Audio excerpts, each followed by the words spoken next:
ছাত্র জনতার চরম আত্মত্যাগের বিনিময়ে দুর্নীতিবাজ, স্বৈরাচারী, টাকা পাচার, টাকা লুণ্ঠনকারী এবং গণহত্যাকারী ফ্যাসিস্ট আওয়ামী লীগ সরকারের বিদায় হয়েছে।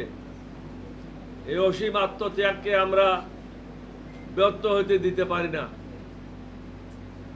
আমরা এলডিপির পক্ষ থেকে গত 8/8/24, 17/8/24 তারিখে 2 দফায় সংবাদ সম্মেলন এবং বিগত 31/8/24 তারিখে প্রধান উপদেষ্টা মহোদয়ের সাথে বৈঠকে মোট 83টি প্রস্তাবনা উপস্থাপন করি, যা আমাদের ব্যক্তিগত স্বার্থ উদ্ধারের জন্য নয়, বরং দেশের সার্বিক মঙ্গলের জন্য। তবে দুঃখজনক হলেও সত্য যে সংস্কার বাস্তবায়নের গতি খুবই হতাশাব্যঞ্জক। অভ্যুত্থান পরবর্তী দেশের সমস্ত কর্মকাণ্ডগুলি স্বচ্ছতা এবং সততার সাথে দ্রুত গতিতে বাস্তবায়ন না হলে সমস্যা আরও বৃদ্ধি পাবে। অনেকগুলি নিয়োগ নিয়ে ইতিমধ্যে বিতর্কের সৃষ্টি হয়েছে। আবেগ ও হুজুকের মাথায় লোক দেখানো কাজ করলে হবে না। গুরুত্বপূর্ণ জায়গাগুলিতে অধিকতর সতর্কতার সাথে মনোনয়ন বা নিয়োগ নিশ্চিত করতে হবে। এছাড়াও উপদেষ্টা এবং নতুন নিয়োগপ্রাপ্ত ব্যক্তিদের অতীত ইতিহাস জানা না থাকলে বা রাজনৈতিক প্রজ্ঞার অভাব থাকলে দেশ ক্ষতিগ্রস্ত হবে। অন্যদিকে অতর্ব, অকর্মণ্য, ধীরগতি ব্যক্তিদের দিয়ে দেশকে এগিয়ে নিয়ে যাওয়া সম্ভব হবে না। ছাত্র জনতার রক্ত বিতে যাবে। একজন উপদেষ্টা বলেছেন, জাতীয় সঙ্গীত একটি বিতর্কিত বিষয়, সুতরাং এটি পরিবর্তন করা যাবে না। তার জানা উচিত জনগণের মতামতের উপর ভিত্তি করে সবকিছু পরিবর্তন করা সম্ভব। গণভবন কারো বাপের ভবন না, বরং যে একটি জাতীয় প্রতিষ্ঠান, বাংলাদেশের গর্ব।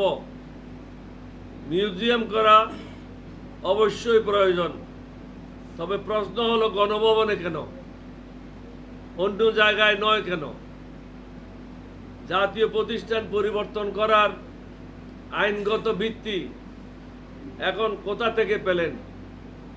1971 সালের স্বাধীনতা যুদ্ধের উপর অন্য কিছুই অধিকতর গুরুত্ব পেতে পারে না।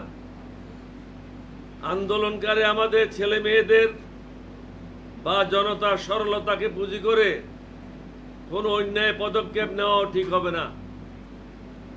এদেশে এক নায়কত্ব স্বৈরা শাসন কায়েমকারী, গণহত্যাকারী, দুর্নীতিবাজ, টাকা পাচারকারী, টাকা লুণ্ঠনকারী, চাঁদাবাজ এবং জঙ্গিবাজের কোনো স্থান নাই। এই দেশ এখন কারো বাপের সম্পত্তি না। যত দ্রুত সম্ভব আইন শৃঙ্খলার উন্নতি সাধন করতে হবে।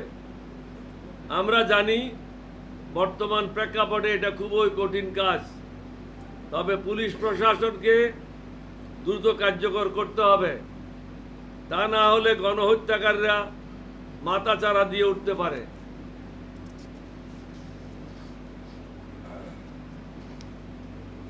আমাদের সামনে অনেকগুলি চ্যালেঞ্জ, সমস্যার অন্ত নাই। এই চ্যালেঞ্জগুলি দৃঢ়তার সাথে মোকাবেলা করে জনগণকে স্বস্তি দিতে হবে। তা না হলে আমাদেরকে আরো কঠিন মূল্য দিতে হতে পারে। নিত্যপণ্যের মূল্য সাধারণ মানুষের ক্রয় ক্ষমতার মধ্যে নিয়ে আসতে হবে।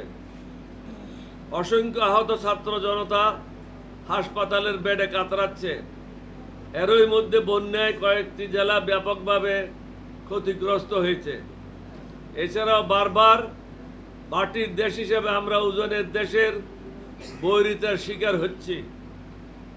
শেখ হাসিনার এজেন্ডা বাস্তবায়নকারী ও লোটা বহনকারী অনেক ব্যক্তি এখনো প্রশাসনে গাপটি মেরে বসে আছে। তাদের ব্যাপারে জরুরি ভিত্তিতে সিদ্ধান্ত নিতে হবে। 1 মাস অতিক্রম হয়েছে, এখনো পর্যন্ত এই সরকারের নড়াচড়া নাই। গুম, খুন, দুর্নীতি, টাকা পাচারকারী, গণতন্ত্র হত্যাকারী এবং চাঁদাবাজদের সকলকে আইনের আওতায় এনে যথোপযুক্ত শাস্তির ব্যবস্থা করতে হবে। চাঁদা ব্যাপক হারে সমগ্র বাংলাদেশে বিস্তার লাভ করেছে। সরকার নীরব দর্শকের ভূমিকা পালন করছে। প্রশাসনের মধ্যে দুর্নীতিবাজ, টাকা পাচারকারীদেরকে চাকরি থেকে বরখাস্ত করা এবং তাদের বিরুদ্ধে দুর্নীতির তদন্ত করা খুবই জরুরি। সর্বোপরি দুর্নীতিবাজ একজন ব্যক্তি এখনো পর্যন্ত দেশের 1 নম্বর আসনে বসে আছে। এটার কোনো যুক্তিসঙ্গত কারণ নেই। সংবিধানের দোহাই দিয়ে যারা তাকে এই আসনে বসায় রেখেছে, তারা পক্ষান্তরে ছাত্র জনতার আত্মত্যাগের সঠিক মূল্যায়ন করছে না। শেখ হাসিনা সরকার অবৈধ ক্ষমতা কুক্ষিগত করার স্বার্থে দেশকে ভারতের কাছে নতজানু করে ফেলেছে। আমরা ইচ্ছা করলেও প্রতিবেশী বদলাতে পারবো না। সুতরাং উভয় দেশের সম্পর্কের স্বার্থে অনতিবিলম্বে সীমান্ত হত্যা বন্ধ করতে হবে। আমাদেরকে আত্মসম্মান ও মর্যাদা নিয়ে প্রতিবেশীদের সাথে আলোচনার মাধ্যমে যৌথ নদীগুলির পানির ন্যায্য হিস্যা নিশ্চিত করতে হবে। এছাড়াও ভারত মনে করে তারা আমাদেরকে 3 দিক থেকে ঘিরে রেখেছে। তাদেরকে আমরা স্মরণ করে দিতে চাই, আমরাই বরং তাদেরকে 3 দিক থেকে ঘিরে রেখেছি। তারা আমাদেরকে ঘিরে রাখে নাই, আমরা তাদের 3 দিকে ঘিরে রেখেছি। বাংলাদেশে জাতি ধর্ম নির্বিশেষে আমাদের মধ্যে কোনো ভেদাভেদ নাই। ভারত থেকে কিছু ইউটিউবার মিথ্যা প্রচারণা চালায়ে মানুষকে বিভ্রান্ত করতেছে প্রতিনিয়ত। এখানে মেজরিটি বা মাইনরিটি বলতে কিছুই নাই।